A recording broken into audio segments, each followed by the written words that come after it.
कुरान अज़ीम में अल्लाह ताला यूँ इरशाद फरमाता है, इसी तरह हमने हर नबी के साथ एक दुश्मन पैदा किया है। शयातीन अल इंसी वल जिन, इंसान और जिन्नात में से शयातीन, नबियों के साथ एक दुश्मन को बनाया गया है। तो फिर आम इंसान का क्या है? इंसान की जिंदगी किसी मुकाबिल में ही गुजरती है, यानी खैर और शर दोनों इस जमीन पर मौजूद हैं।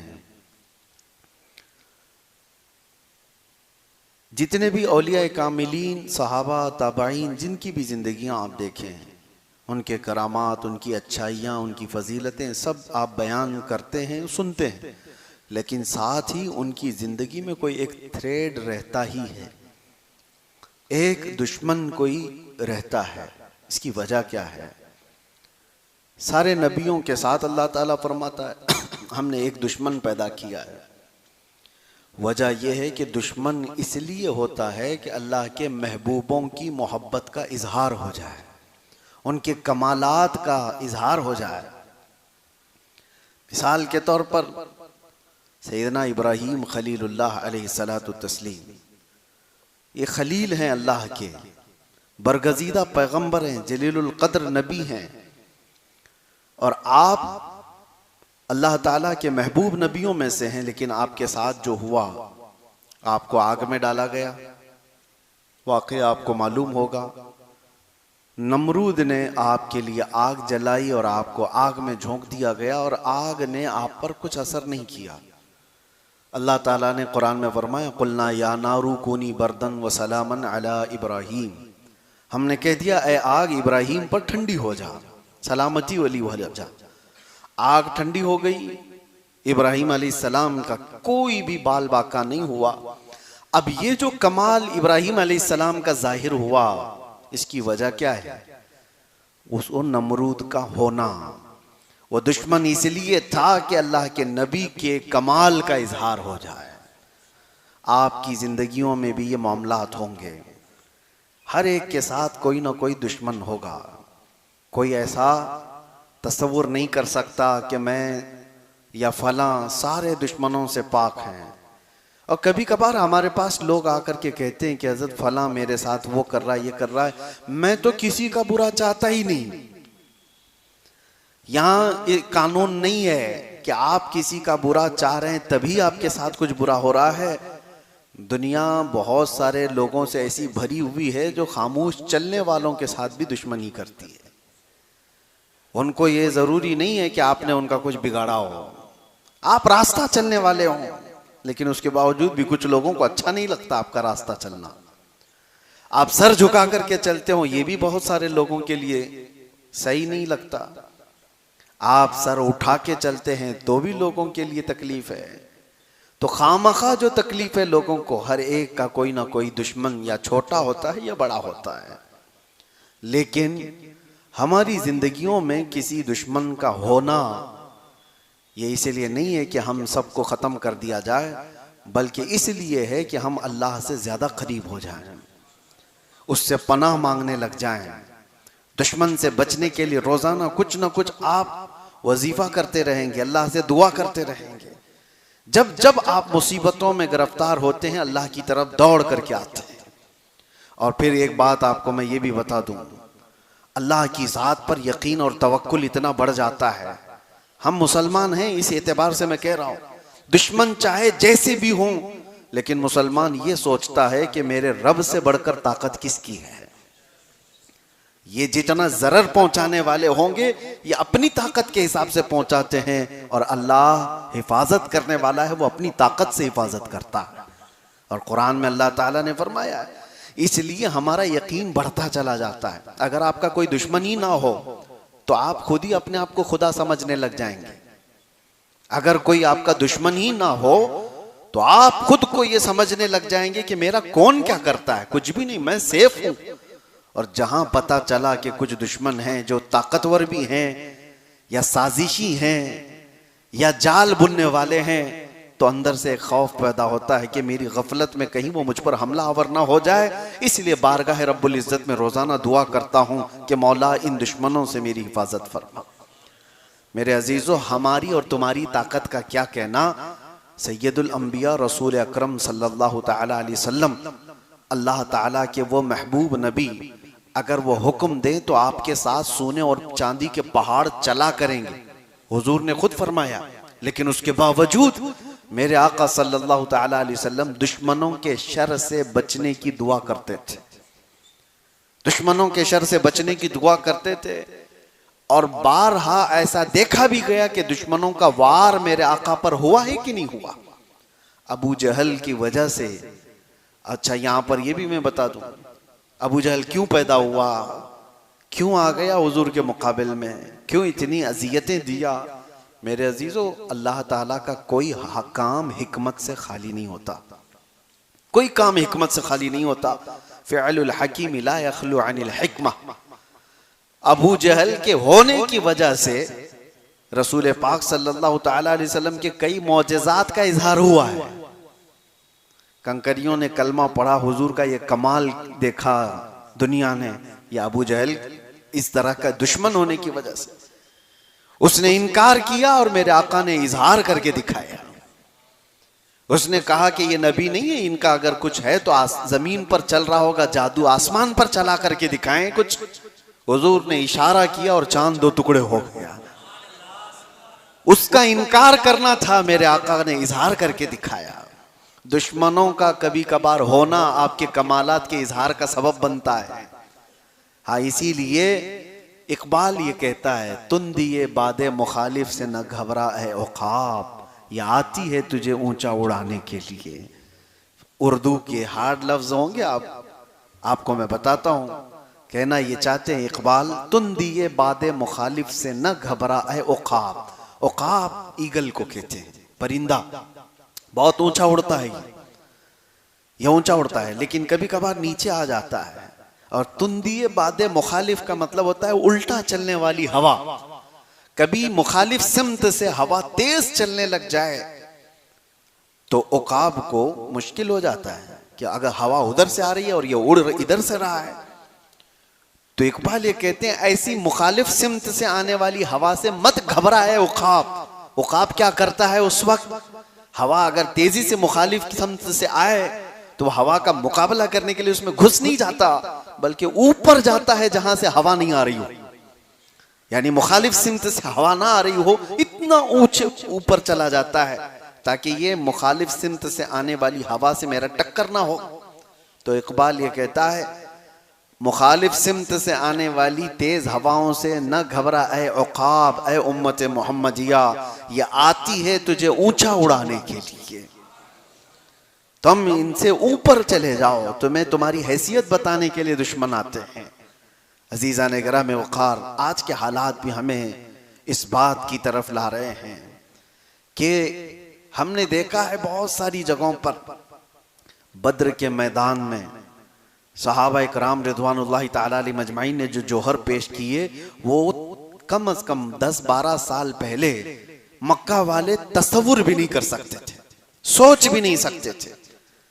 जिस वक्त रसूल पाक सल्लल्लाहु ताला अलैहि वसल्लम ने हिजरत फरमाई, मक्का से मदीने जा रहे थे। 13 साल तक मक्का में कुफार मुशरिकीन ने क्या नहीं जुल्म उठाए, सहाबा को पकड़ा, अंगारे पर सुलाया है, अंगारों पर सुलाया है, सूली पर चढ़ा करके मुसला किया है, आंख कान नाक काट करके सहाबा के साथ बहुत तकलीफें दी।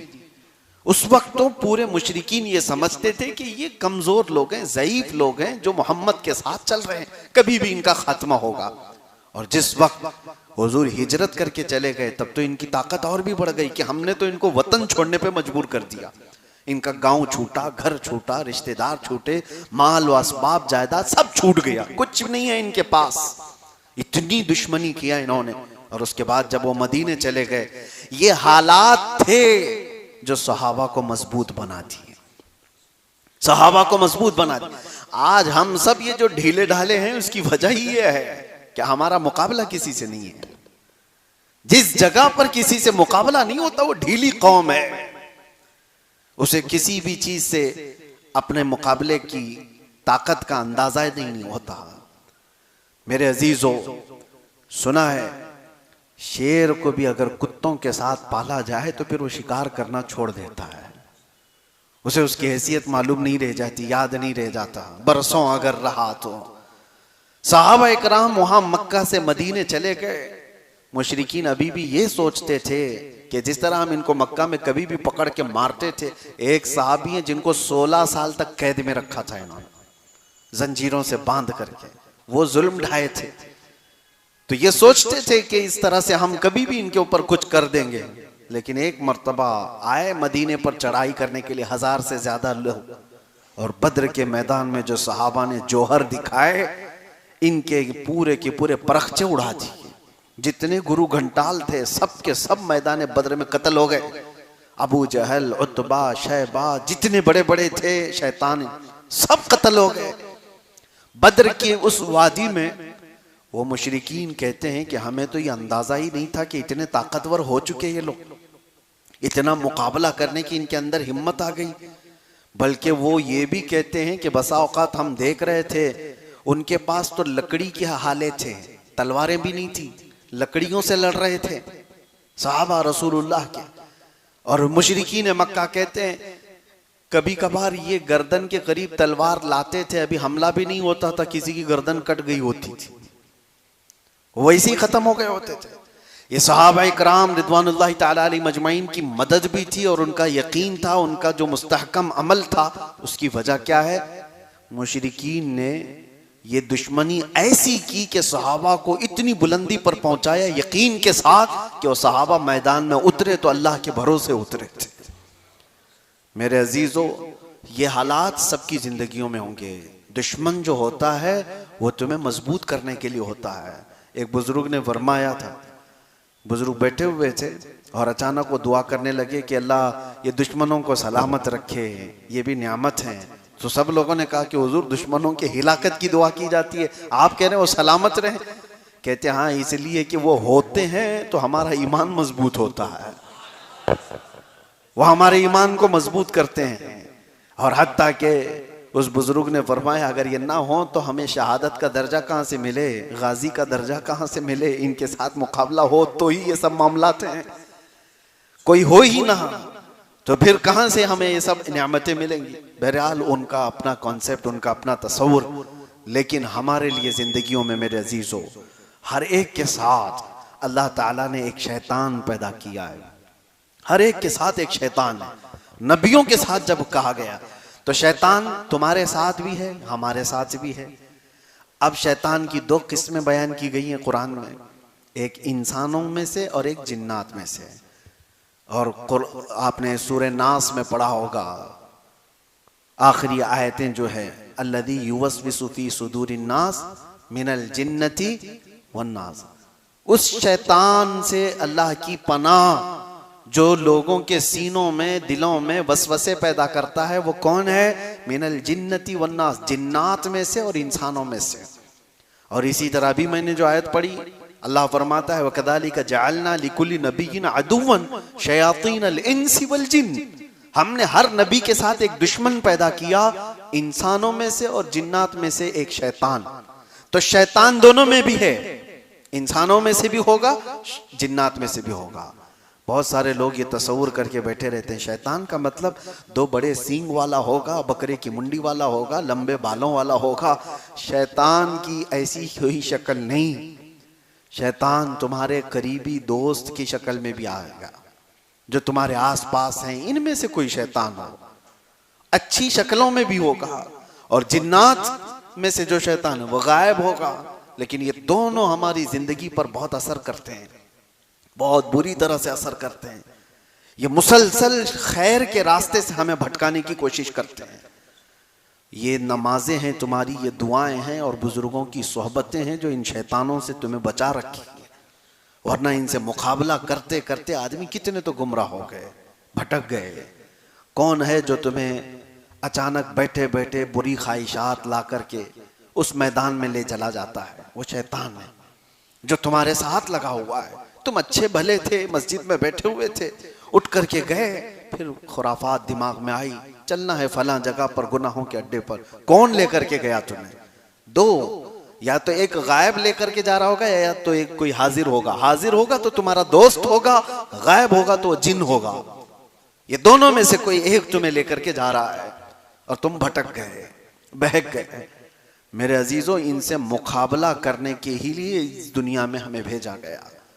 और अल्लाह ताला कुरान पाक में यूं फरमाता है, इहबितू फइन्न लकुम मा सअलतुम। नहीं, पहले पारे की आयत है। अल्लाह तबारक व तआला यूं इरशाद फरमाता है, आदम अलैहिस्सलाम और हज़रत हव्वा को जब जन्नत से उतारा गया था, अल्लाह ताला फरमाता है, वलकुम फिल अर्दि मुस्तक़र्रुन व मताउन इला हीन। तुम्हारे लिए एक मुकर्ररा मुद्दत तक यहाँ पर हम भेज रहे हैं दुनिया में, और हर एक को एक का दुश्मन बना करके भेज रहे हैं। यानी शैतान को इंसान का दुश्मन बना करके भेजा गया है। इससे मुकाबला करते रहो और वापस तुम्हें हमारे पास आना है और हम तुम्हारे अमाल का सवाल करेंगे। यहाँ हमें जो भेजा गया है, मुसलसल हर दिन हम लड़ाई में मौजूद हैं, हर दिन हम लड़ाई में हैं। अपने जहन में मौजूद ख्यालात से लड़ रहे हैं, अपने आसपास के हालात से लड़ रहे हैं।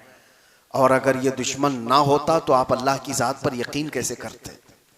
उसकी बारगाह में झुकने की और दौड़ करके आने की आपके अंदर जो तमन्ना है वो कहाँ रह जाती? इसीलिए मैंने शुरू में ही कहा, अगर दुश्मन ना हो तो आदमी ढीला पड़ जाता है और उसे किसी चीज़ की हाजत ही नहीं रहती, ज़रूरत ही नहीं होती। मैंने एक दानिश्वर से पढ़ा था, जापान वाले लोग, ये तवज्जो से सुनिए, मछली खाने के बड़े शौकीन। और वैसे भी उस तरह के ये जो लोग हैं चाइनीज टाइप के, इनके यहाँ मछली का रिवाज ज्यादा है। लेकिन जापानी लोगों का उनकी एक आदत ये थी कि वो ताज़ी मछली खाते थे। तो होता ये कि समंदर से मछलियां पकड़ करके लाने तक वो बासी हो जाती, मर गई होती, क्योंकि 2-2 दिन 3-3 दिन के बाद मछुआरे आते थे बड़ी मछलियां लेकर। तो अब उसके लिए इन लोगों ने एक दूसरा तरीका इख्तियार किया कि नहीं, ताज़ा मछली खानी है तो एक बहुत बड़े टैंकर जहाज के समंदरों में भेजे गए। उसमें पानी रहता था, मछलियां समंदर से पकड़ी जाती थी और पानी में डाल दी जाती थी। और पानी में डालने के बाद वो पानी में तैरती रहती थी तो जिंदा रहती, और जब साहिल पर आते तो अभी मछलियां जिंदा ही रहती थी, मरी हुई बासी नहीं होती थी। तो ये चंद दिन तक चला, लेकिन ये भी फेल हो गया। क्यों? वजह ये थी कि लिखने वाले ने लिखा है कि वो मछलियां जो समंदर में तैरती थी उस तरह से ये टंकी में नहीं तैर रही थी। यानी छोटी जगह थी, पानी अलग था, तो वो भी सुस्त हो जाती थी, काहिल हो जाती थी। जिंदा तो रहती थी लेकिन काहिल रहती थी, सुस्त। और यहाँ आने तक सुस्त मछलियां होती थी। तो जापानी लोगों ने ये कहा कि सुस्त मछलियां खाने से हमारी तबीयत में भी सुस्ती ज्यादा ना आ जाए, हमें एक्टिव चाहिए, हरकत वाली। जानते हैं, उसके बाद उन्होंने एक तीसरा तरीका इख्तियार किया। कहा कि बहुत बड़े टैंकर को तो ले जाया जाता है मछलियां पकड़ने के लिए, अब ये हरकत में नहीं रहती, 1 दिन 2 दिन के बाद ये ढीली पड़ जाती है। तो ऐसा किया गया, एक शार्क मछली को भी पकड़ा गया छोटी, और उसको इसमें डाला गया। और छोटी मछलियां जो है उसी से तो भागती है समंदर में कि ये अपना लुकमा बना लेती है। तो ये शार्क मछली उनको दौड़ाती रहती, जितने खा ली, और जितने बच गए वो साहिल पर आने तक बिल्कुल एक्टिव हरकत वाली मछलियां होती थी। उनको लेकर के जापानी लोग खाया करते थे। तो उस दानिश्वर ने कहा ये वाकया लिख करके कि ये शार्क मछली इसलिए छोड़ी गई थी कि इनको एक्टिव रखा जाए, हरकत में रखा जाए, और ये दौड़ती रहती और जिंदा भी रहती, दौड़ती भी रहती। वो दानिश्वर कहता है इसीलिए हर एक की जिंदगी में एक शार्क का होना जरूरी है, ताकि वो उसे दौड़ाता रहे और वो भाग करके अल्लाह की बारगाह में आता रहे। हम सब की जिंदगियों में एक दुश्मन होता है, और उस दुश्मन के होते ही हम लोगों के अंदर अल्लाह ताला की तरफ दौड़ने का ख्याल आता है, रब ताला की पनाह मांगने का बार बार ये एहसास होता है। आप खुद अपनी ज़िंदगियों में महसूस करते होंगे। हम जिसके पास भी जाते हैं, किसी से मुलाकात किया, किसी के घर में गया, सबसे पहले वो दुआ की दरख्वास्त करते हैं। क्यों मियाँ, आप खुद भी तो दुआ करते हैं, हमें दुआ की दरख्वास्त क्यों करते हैं? और फिर अगर तफसील से कहेंगे तो यही कहेंगे कि हजरत फला फला मामलात में बहुत घिर गया हूँ, लोगों की नज़र बहुत है, आप दुआ करें अल्लाह बुरी नज़र से बचाए। ये कॉमन दुआ है, सबके लिए है। यानी सबको एहसास है कि कुछ लोगों की बुरी नज़र है। बुरी नज़र का ये तुम्हारे अंदर जो एहसास आया, यही एहसास तुम्हें अल्लाह की बारगाह में पनाह मांगने पर ले आता है, अल्लाह के करीब हो जाते हो। और इसी वजह से अल्लाह ताला ने भी तुम्हें मायूस नहीं किया। कुरान में अल्लाह फरमाता है फला तख्शौहुम वख्शौनी, उनसे मत डरो, मुझसे डरते रहो। लेकिन है कि अल्लाह के पास तो आओ, दुश्मन तो है तुम्हारे, लेकिन डरो मत। अल्लाह फरमाता है मेरे दरबार में आओ। और अल्लाह ने 2 सूरतें उतारी, कुल अऊज़ु बिरब्बिल फलक और कुल अऊज़ु बिरब्बिन नास। मेरे आका सल्लल्लाहु तआला अलैहि वसल्लम पर जादू किया गया था, पता है आपको? हुजूर अकरम सल्लल्लाहु तआला अलैहि वसल्लम पर जादू किया गया था, ऐसा सख्त जादू कि हुजूर का जिस्म बुखार से पूरा जर्द हो गया था।